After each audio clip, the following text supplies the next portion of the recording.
Hi friends, ಎಲ್ಲರಿಗೂ ನಮಸ್ಕಾರ. ನಾನು ಇವತ್ತು ಉತ್ತರ ಕರ್ನಾಟಕ ಸ್ಪೆಷಲ್ ಕಟ್ಟಿನ ಸಾರು ಮಾಡುವ ರೀತಿನ ಹೇಳ್ಕೊಡ್ತಾ ಇದ್ದೀನಿ. ಅದಕ್ಕೆ ಕಡಲೆಬೇಳೆ ಬೇಕಾಗುತ್ತೆ. ಅದನ್ನು ನೀರಿಗೆ ಹಾಕಿ ಕುದಿಸ್ಕೋಬೇಕಾಗುತ್ತೆ. ಕುದಿಸ್ಕೊಂಡ್ಮೇಲೆ ಅದನ್ನು ಚೆನ್ನಾಗಿ ಕುದಿಸ್ಕೊಂಡು ಹಣ್ಣಾಗೋವರೆಗೆ ಕುದಿಸಿ ಅದನ್ನು ಕಡಲೆಬೇಳೆಯನ್ನು ತೆಗೆದು ಈ ಥರ ಕಟ್ಟನ್ನು ಸಪ್ರೇಟಾಗಿ ಮಾಡಿ ಒಂದು ಕಡೆ ಇಟ್ಕೋಬೇಕಾಗುತ್ತೆ. ಅದಕ್ಕೆ ನಾವು ಮಸಾಲೆ ರುಬ್ಕೋಬೇಕಾಗುತ್ತೆ. ಆ ಮಸಾಲೆಗೆ ಏನೇನು ಬೇಕಂತ ನಾನೀಗ ತಿಳಿಸ್ಕೊಡ್ತೀನಿ. ಟೊಮೆಟೊ, ಕೊತ್ತಂಬರಿ ಆ್ಯಂಡ್ ಕರಿಬೇವು, ಮೆಣಸಿನ್ಕಾಯಿ, ಆಮೇಲೆ ಒಣ ಕೊಬ್ಬರಿ, ಚಕ್ಕೆ, ಲವಂಗ, ಏಲಕ್ಕಿ ಮತ್ತು ಕರಿಮೆಣಸು, ಇವನ್ನೆಲ್ಲ ನಾವು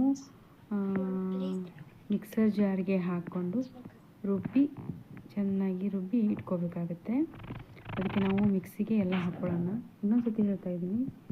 ಕೊತ್ತಂಬರಿ, ಟೊಮೆಟೊ, ಆಮೇಲೆ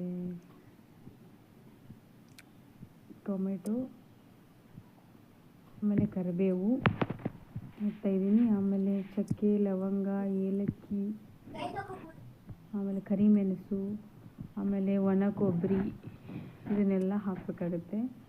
ಹಾಕಿ ಶುಂಠಿ ಬೆಳ್ಳುಳ್ಳಿ ಒಂದು ಸ್ವಲ್ಪ ಹಾಕ್ಕೊಳ್ಳಿ. ಒಂದು ಅರ್ಧ ಇಂಚು ಶುಂಠಿ, ಒಂದು ಅರ್ಧ ಇಂಚು ಬೆಳ್ಳುಳ್ಳಿ ಹಾಕ್ಕೊಂಡ್ರೆ ಸಾಕಾಗುತ್ತೆ. ಹಾಕಿ ಇದನ್ನು ಚೆನ್ನಾಗಿ ನಾವು ಇನ್ನೊಂದು ಐಟಮ್ ಮರೆತೆ, ಈರುಳ್ಳಿ ಒಂದು ಹಾಕ್ಕೋಬೇಕಾಗುತ್ತೆ. ಅಂದರೆ ಈ ಕಡೆ ನಮ್ಮ ಕಡೆ ಸೈಡ್ ಉಳ್ಳಾಗಡ್ಡಿ ಅಂತೀವಿ ನಾವು. ಉಳ್ಳಾಗಡ್ಡಿನ ಹಾಕ್ಕೋಬೇಕಾಗುತ್ತೆ.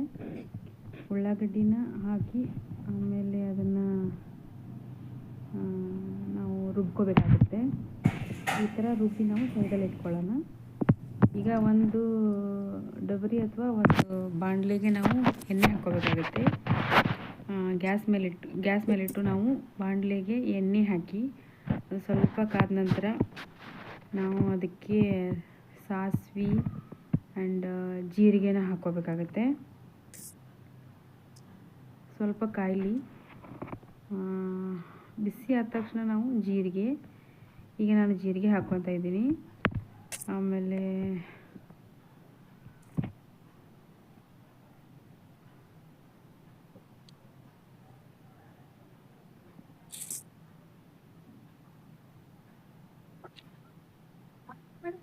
ಆಮೇಲೆ ಸ್ವಲ್ಪ ಸಾಸಿವೆ ಹಾಕ್ಕೋಬೇಕಾಗುತ್ತೆ. ಸಾಸಿವೆ ಹಾಕ್ತಾಯಿದ್ದೀನಿ ನೋಡಿ.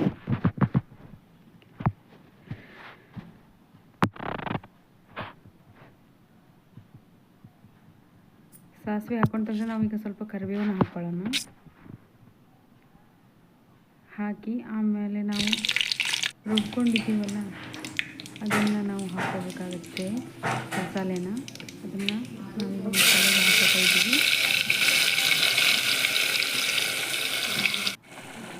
ಕಾದಿರೋ ಎಣ್ಣೆಗೆ ನಾವು ಸಾಸಿವೆ, ಜೀರಿಗೆ, ರುಬ್ಕೊಂಡಿರೋ ಮಸಾಲೆನ ಹಾಕಿ ಸ್ವಲ್ಪ ಮಿಕ್ಸ್ ಮಾಡಿಕೊಂಡು ಆಮೇಲೆ ಸ್ವಲ್ಪ ಅದನ್ನು ಕಡಿಮೆ ಉರಿಯಲ್ಲಿ ಇಟ್ಕೊಂಡು ಆಮೇಲೆ ಅದಕ್ಕೆ ನಾವು ಅರಿಶಿನ ಪುಡಿ, ಒಂದು ಅರ್ಧ ಚಮಚೆ ಅರಿಶಿನ ಪುಡಿ ಹಾಕ್ಕೋಬೇಕಾಗುತ್ತೆ. ಆಮೇಲೆ ರುಚಿಗೆ ತಕ್ಕಷ್ಟು ಉಪ್ಪು ಹಾಕ್ಕೋಬೇಕಾಗುತ್ತೆ.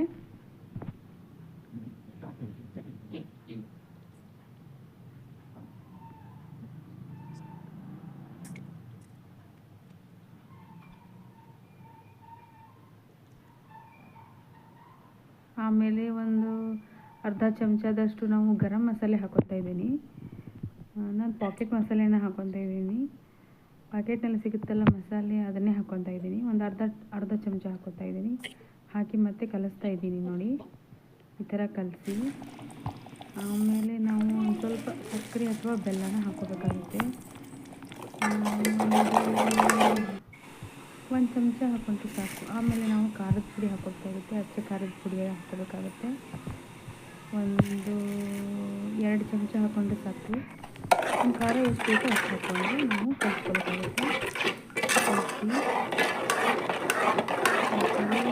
ಕುದಿಬೇಕು. ಸ್ವಲ್ಪ ಸೈಡಲ್ಲೆಲ್ಲ ಸ್ವಲ್ಪ ಎಣ್ಣೆ ಬಿಡಬೇಕು. ಆಮೇಲೆ ನಾವು ಸ್ವಲ್ಪ ಅದನ್ನೇನು ಕಟ್ಟನ್ನು ತಕ್ಕೊಂಡು ಇಟ್ಕೊಂಡಿರ್ತೀವಲ್ಲ ಸೈಡಲ್ಲಿ, ಅದನ್ನು ನಾವೀಗ ಒಗ್ಗರಣೆಗೆ ಹಾಕ್ಕೊಳ್ಳೋಣ.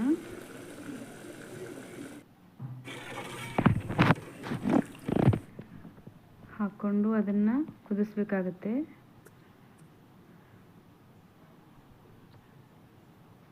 ಅದು ಇನ್ನೂ ಸ್ವಲ್ಪ ಇದ್ದಿದ್ದು ಕಟ್ಟನ್ನು ಅದನ್ನು ನಾನು ಹಾಕ್ಕೊತಾ ಇದ್ದೀನಿ.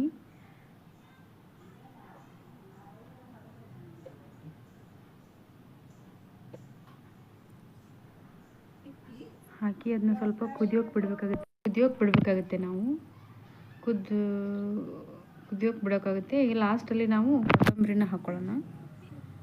ಕೊತ್ತಂಬರಿನ ಹಾಗೂ ಲಾಸ್ಟು ನಾವು ಕೊತ್ತಂಬರಿ ಒಂದು ಹಾಕ್ಕೊಂಡ್ರೆ ಮುಗೀತು. ಆಮೇಲೆ ಅದನ್ನು ಕುದಿಸ್ಬೇಕಾಗುತ್ತೆ, ಚೆನ್ನಾಗಿ ಕುದಿಬೇಕದು.